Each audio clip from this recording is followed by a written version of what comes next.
Cheryl Stauffer is the founder and CEO of Crimson Design Group, a nationally recognized WBENC certified interior design firm based in Columbus, Ohio. Born in Paraguay and rooted in the Midwest, she spent more than 22 years creating layered, intentional spaces across commercial, hospitality, and residential design. Cheryl, my first question to you is, when you studied in college, did you see yourself doing this or did you have other plans? No, I mean, college was barely in my plans. So, started as a business major. I lasted for a year and decided way too much math. I missed the creative aspect. And so, found a 1 year design that's probably not even really a school anymore. Fast tracked and went into interior design.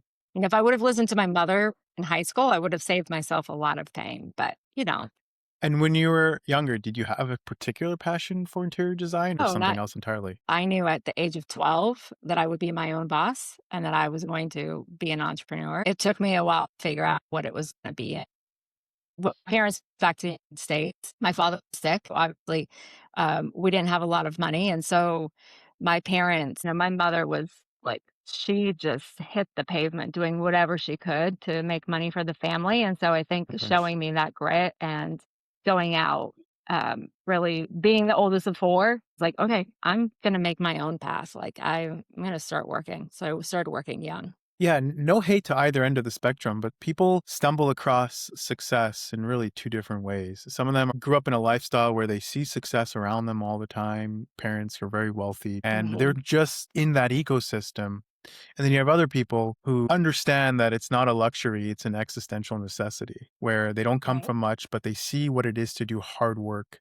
They see what it is to be careless and selfless. For And sure. having parents like that builds a certain kind of personality where they can pick you up and throw you on an island and come back 10 years later and somehow it's a thriving environment. It's always nice to see people who grew up with parents who train them to have grit and persistence. And it seems like that's kind of the path you took. For sure. I mean, both of my parents only had eighth grade education. And so education was, they made hard choices for me to have an education, but it's not something that I grew up with. I was the first person in my family ever to go to college. They made those hard choices and decisions that would give us a better life.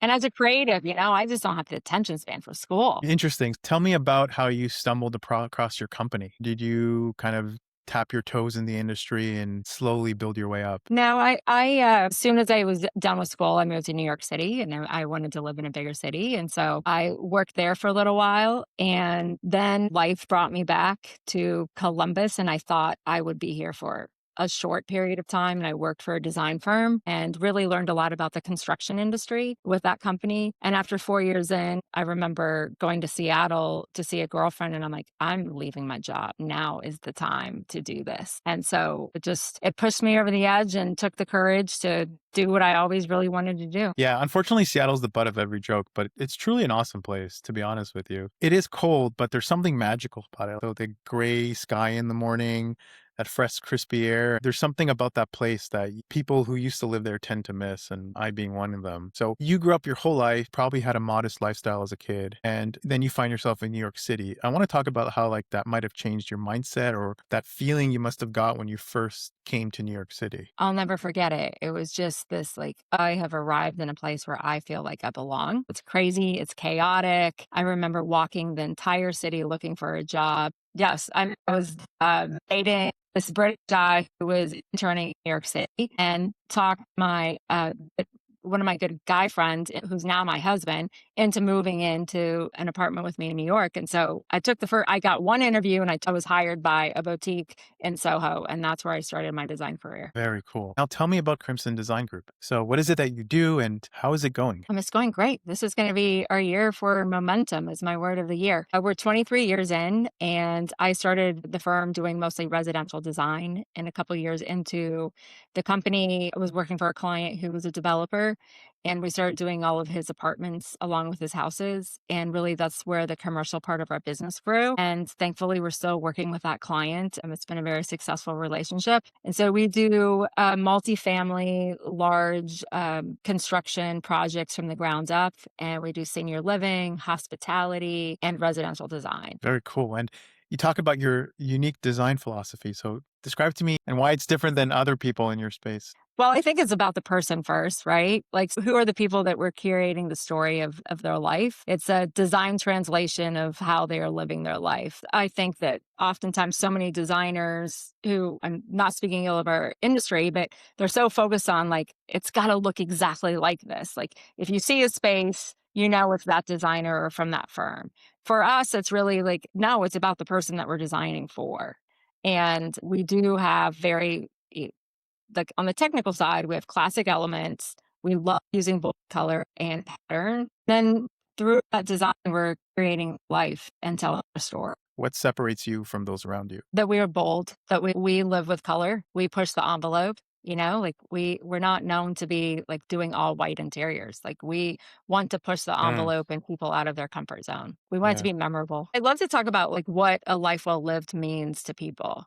You know, really examining how to encourage a life well lived for the people around me and for the people that we touch and impact. You know, that means so many different things to other people. You know, I think that um time is becoming our currency. Michael, what are the things that are really important to you in life? What does a life well lived look like to you? Yeah, that's a very good question. I honestly, that changes year to year, and as it should. Things we aspire today that keep us in awe and excitement should be truly unimpressive in the near future. It is constantly changing, but ultimately, I look for a certain sense of peace. I look for a sense of fulfillment, Mhm. and I always tend to gravitate towards the hardest path. I know that perhaps your question was based on a superficial answer, but I'm giving you a little bit more of an abstract No. one where if something doesn't break me down, if something doesn't make me have to reinvent myself in order to get through it, it's probably not challenging enough and I'm probably not heading in the right path. Some people like the patternized lifestyle because it's predictable. You have that 9 to 5 structure. And I'm not saying my path is better than theirs, but for whatever reason, we're hardwired, genetically predisposed to tick differently. And for me, if I look at myself in the mirror too many days in a row and I feel like I'm doing the same thing to some extent, I definitely feel like perhaps I'm heading in the wrong direction. I have immediate superficial goals like monetary milestones because I do feel like it would open up my mind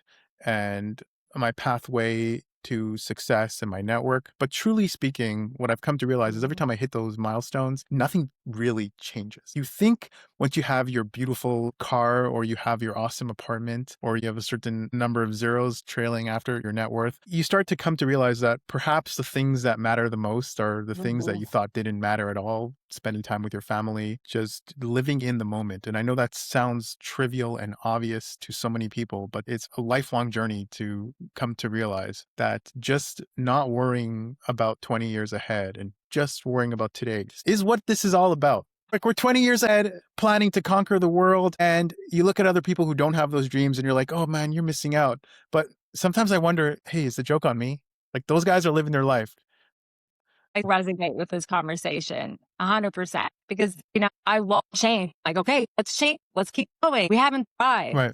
Yet at the same time, my worst enemy in not being able to be present and continue to push and push and push when I think, man, I should just live simply. Yeah. You know, like I think about the countries I've traveled where they're the happiest. Look at like Bhutan, like they're so happy and they have so little. And so I think it's always taking me back to grounding. Like it's not about the things that we have, it's the moments, it's the family, right? It's those things that matter.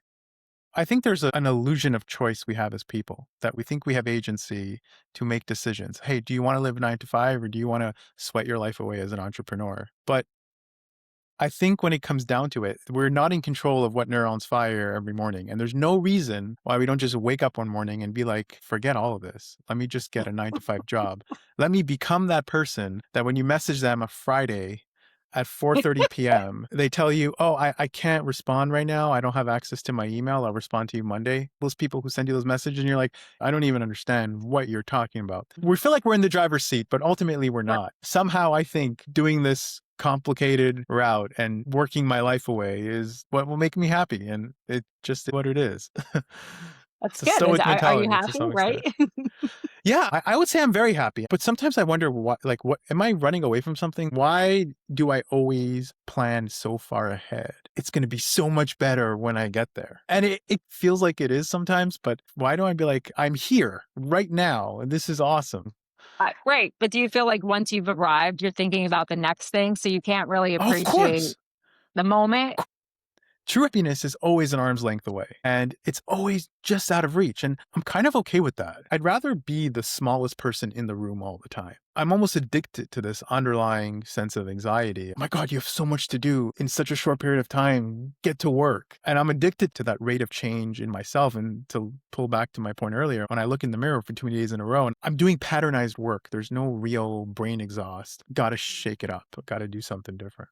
Hey, how did you interview me? Because I wanted to know what a life well lived means to you, right? Like, this is Yeah, the yeah, thing yeah. we're talking about, because it That's what means happens when you something ask me different an to everybody. open-ended question. It's great. Can you come talk to my team about yes, we just had the conversation today about, like, okay, you're just telling us to go faster and work with more and work with you want us to do more with less. And I'm like, not really. It is the message we're telling ourselves. Like, you can say, yes, I will get it to you, tomorrow, or say no. But I think as a society, we can't, not everyone, as you said, is made to be able to handle the pressure of, okay, yeah, I'm going to Yeah. turn my email off at 4:30. Like, who are you? Yeah, and I'm going to wrap up this point with this. I think our moods will gravitate to one direction or the other. And the secret is to find success in both those areas, to learn how to appreciate the now, at the same time, have a sense of fulfillment that you're building something big. So no matter where you look and Yeah. no matter where your mind gravitates towards, you have something to hold on to that makes you happy. This might be a good segue to our next question.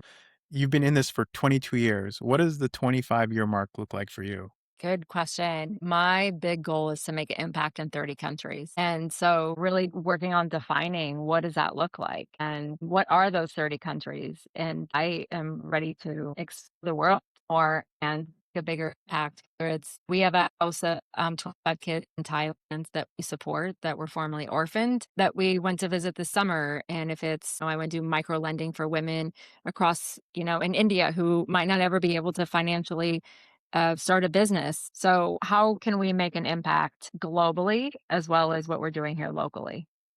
Mm. And design is So part of the vehicle. I remember I asked you earlier, what's your uniqueness factor? Kind of want to double down on that question. What would be a contrarian view that you hold that perhaps colleagues or competitors in your industry might disagree with? This is very kind of basic, but if a client really has an ugly piece of furniture, just let them have it. If there's a piece that really has a lot of meaning to them or gives them a sense of joy and it doesn't fit the design of the room, like, don't try to force your opinion or think that design wins everything. Like, at the end of the day, put the piece of furniture in the basement or put it in another room or make it look good. Like, we're not living there when we leave. Like, it's the people who are residing there. So it's letting go of your ego. And a part of what you do is you make a special home for individuals, and that piece of furniture has no meaning to you. It has meaning to them. And Right. that can be part of that aggregate feeling of, hey, this is my home.